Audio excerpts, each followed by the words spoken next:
COVID-19 or coronavirus is here, so it's important to have the correct information at hand, like knowing the symptoms, a high temperature, a cough, shortness of breath or breathing difficulties. If you have symptoms, self-isolate to protect others and phone your GP.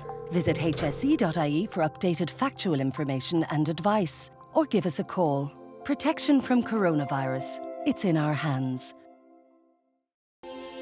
When you're coming to St. Luke's Hospital, you will be coming to the main entrance. You take the entrance 3 access and you can park the car in the car park. This door is open from 7 a.m. in the morning until 9 p.m. at night time. When you enter the hospital, always sanitize your hands and follow the markings on the floor until you get to a circle just prior to the cafe.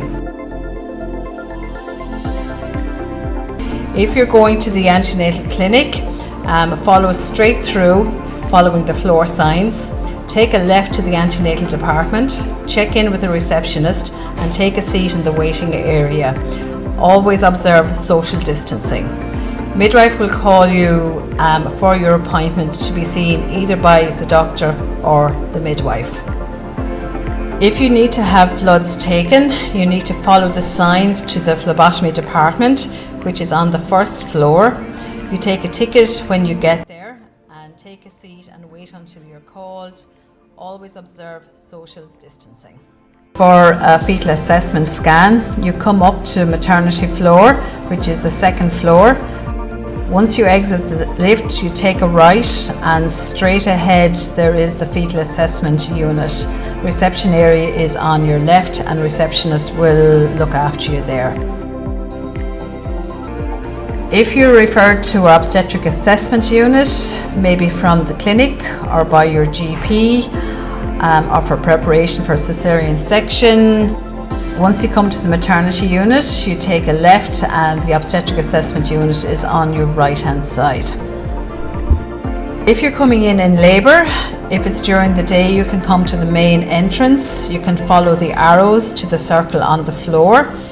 If you're coming in between 9 o'clock at night and 7 o'clock in the morning, you need to come through our emergency entrance, which is through entrance 2. This door is open 24/7.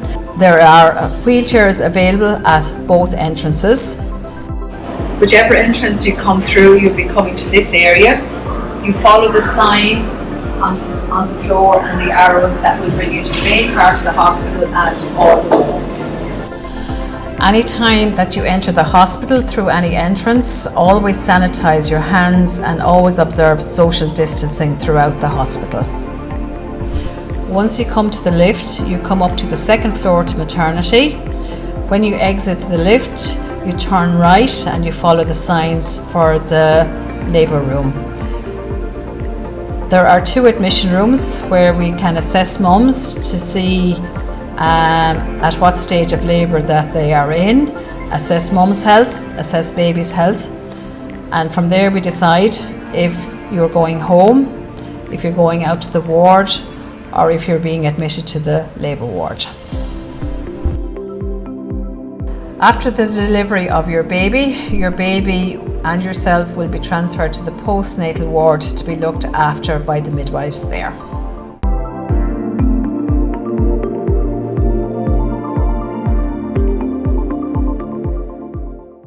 Good evening, you're very welcome to our labour ward. This is one of 3 rooms. If you're in this particular room, this curtain here will be pulled so nobody necessarily knows who's in any of the other rooms.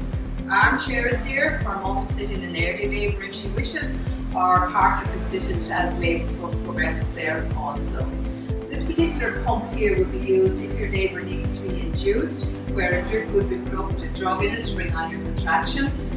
And just because it's here doesn't necessarily mean it is going to be used.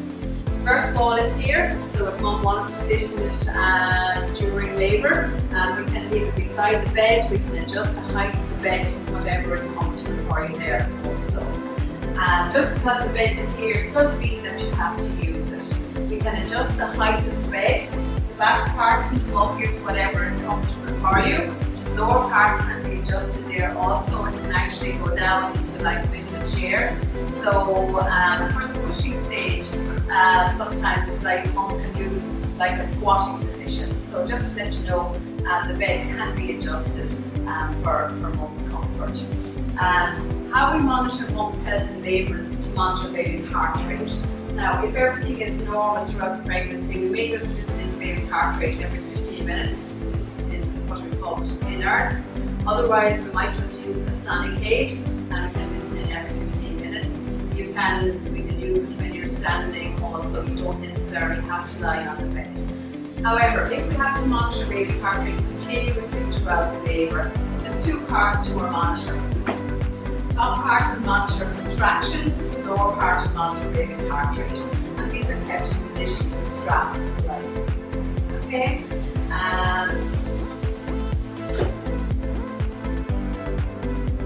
All forms of pain relief would be Entonox.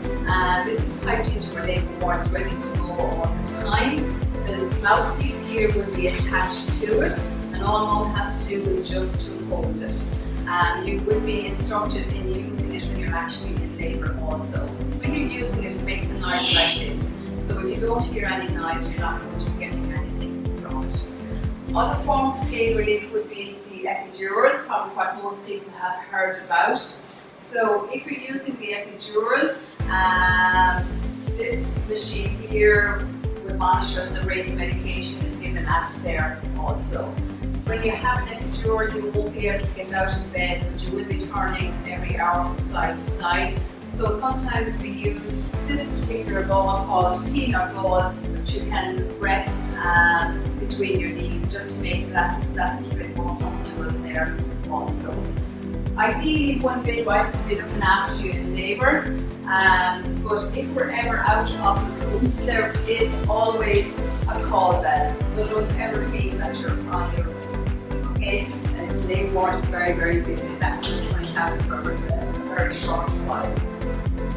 Delivery trolley, basically all that's in the delivery set, sterile hose, clamps to clamp, or scissors to cut the cord. Okay? Otherwise, anything else has to be added to it. Now, normally for the times that are in it, we do have to get dressed up for the actual birth. So normally we would be using an apron. Also, we would have goggles. And we would also be wearing masks throughout the labour also. So when you see us getting dressed up, you know that you're very, very close to meeting your baby at that stage. Normally one midwife would be looking after you in labour. When baby is very close to coming, normally at that stage we would call in a second midwife. So normally there may be just two midwives looking after you in labour. If we need any help or assistance, we call a doctor at any time. Next here is what we call the resuscitator. Ideally, when every baby is born, he or she will be delivered up onto mum's tummy, then with skin-to-skin contact for up to 60 minutes. However, if he or she didn't need any assistance with their breathing or didn't cry as quickly as we'd like them to, we just have this ready. There's heat, light, suction and oxygen. Just when we turn this on, it just checks it out. So basically we have everything ready if it's needed. But ideally every baby will be delivered onto mum's tummy and there. Baby will be weighed before he or she leaves the labour ward, just the weighing scales here. Lights here, if mum needs any stitches after baby is born, we just have to make sure that everything is repaired properly. So these lights will just be given that bit of extra light. Just because the equipment is here doesn't mean it's going to be used, just to be aware that if it's needed, it is here. So hopefully this will, hopefully this tour will make your experience more enjoyable and you will feel more confident coming in to have your baby.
Gestational diabetes is one of the most common health problems that can happen during pregnancy. It affects as many as 12% of pregnancies in Ireland and can lead to serious problems for both mum and baby. Certain women are at higher risk of developing gestational diabetes. For example, if you are overweight, if you have a family member with diabetes, if you had gestational diabetes in a previous pregnancy, or depending on your ethnic background. If you are at risk, you will receive a blood test for gestational diabetes between 24 and 28 weeks of pregnancy. If you are diagnosed, there are day-to-day changes you can make to stay healthy. How much exercise you get and what kind of food you eat can have important effects on your health and your baby's health. But what happens when you have gestational diabetes, and how can diet and exercise help? Food and drinks are broken down in your digestive system. The sugar they contain is absorbed into your bloodstream.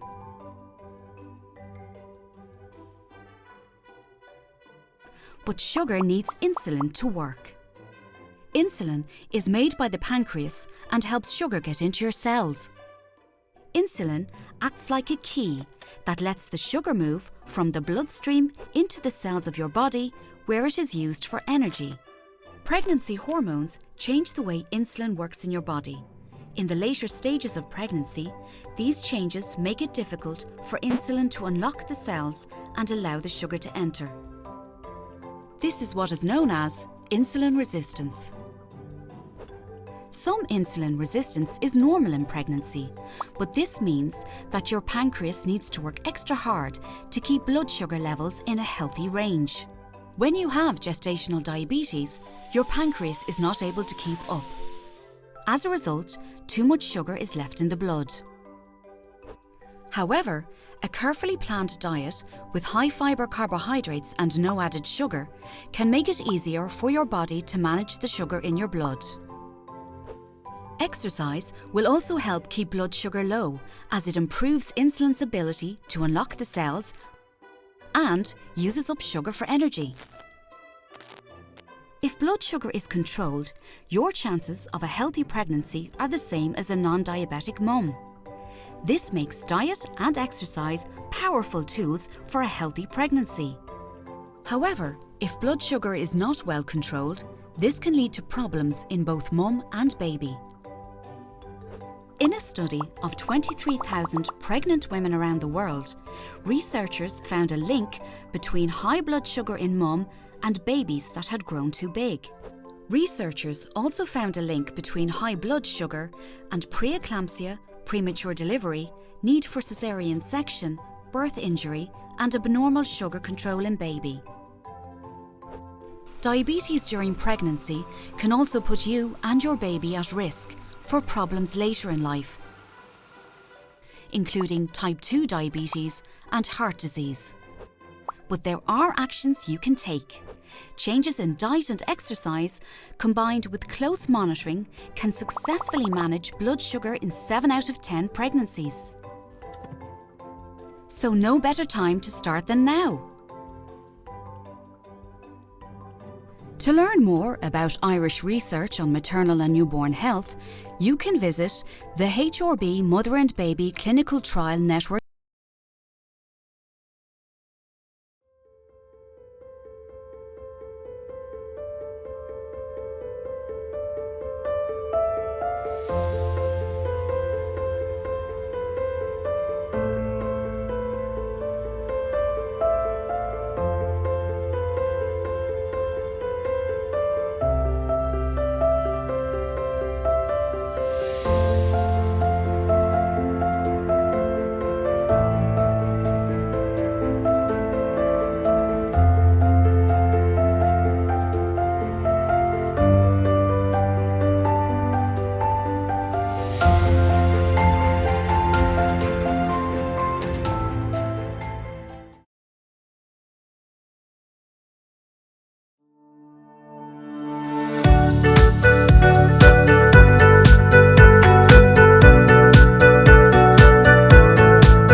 is Sinead Thompson and I'm a community midwife at the National Maternity Hospital.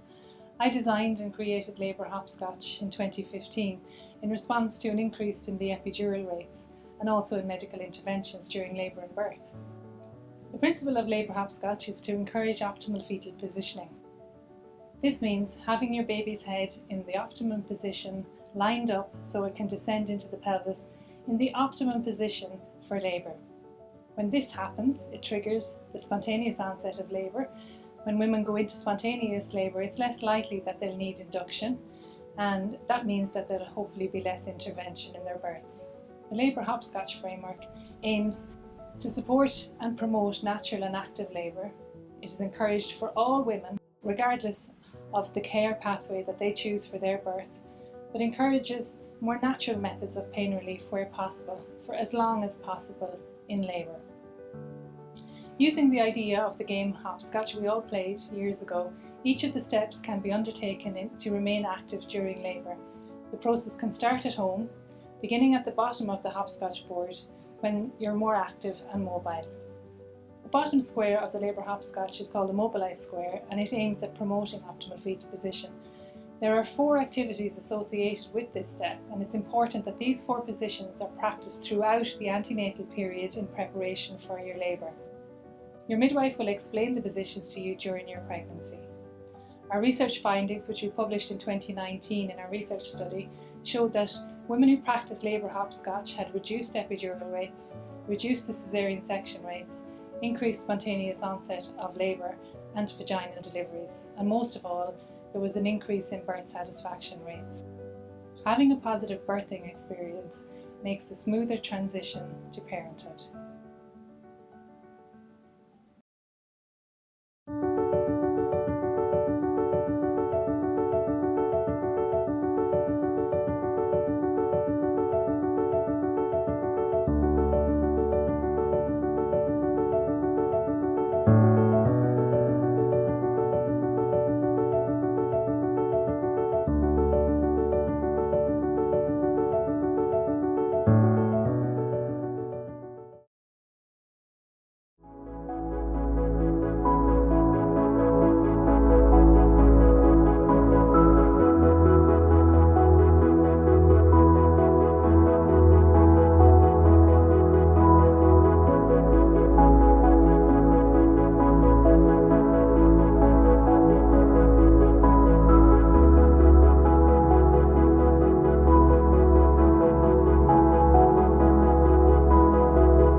Changing your newborn's nappy is one of those things you'll be doing 7 or 8 times a day, so it's best to be organised from the start.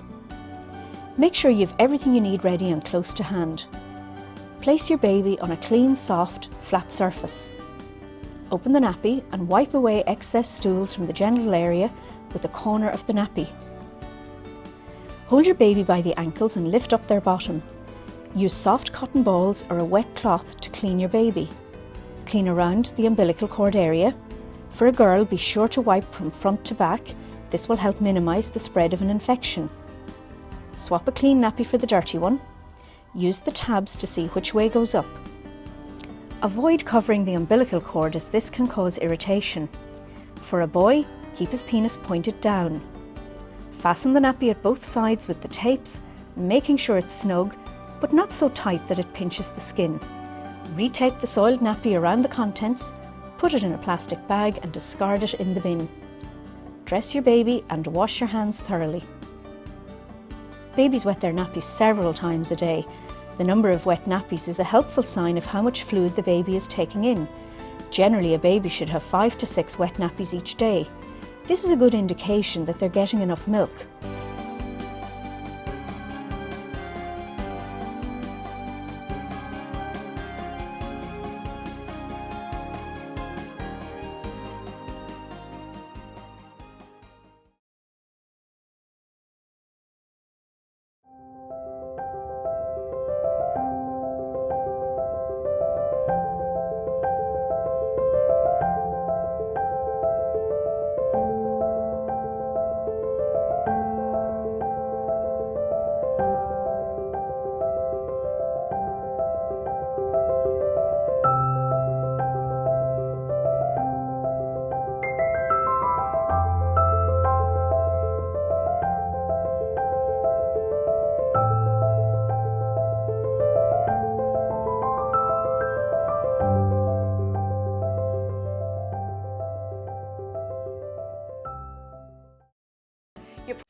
Put your cold water in first, you add your hot, you just check it with your elbow.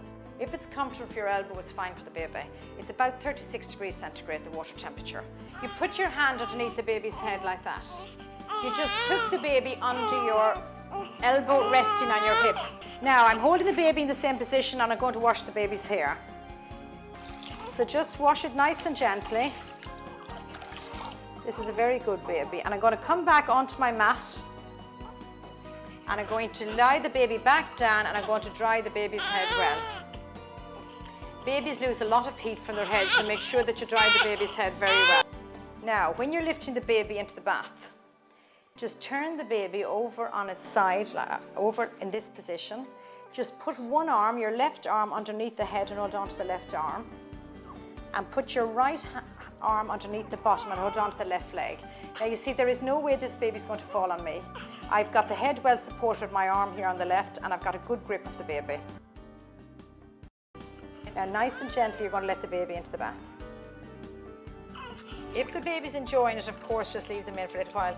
Babies are very used to water from being inside, so they love the sound of the water. I'm going to lift the baby out again. Now you see I'm lifting the baby out nice and gently. So you settle them down, give them a little cuddle. settle them down, and then you're going to dry the baby off well. Don't forget areas where they can get sore if you leave them wet. All babies are quite fat in here, so get right in there onto the chin, because if you leave areas wet, they're going to get red and sore. They're all get right onto the armpit here, where they're like that. And another area is get right onto the behind the knees and in the groin area. They're areas that can actually get sore if you leave them wet. So you make sure that you dry those areas off very well.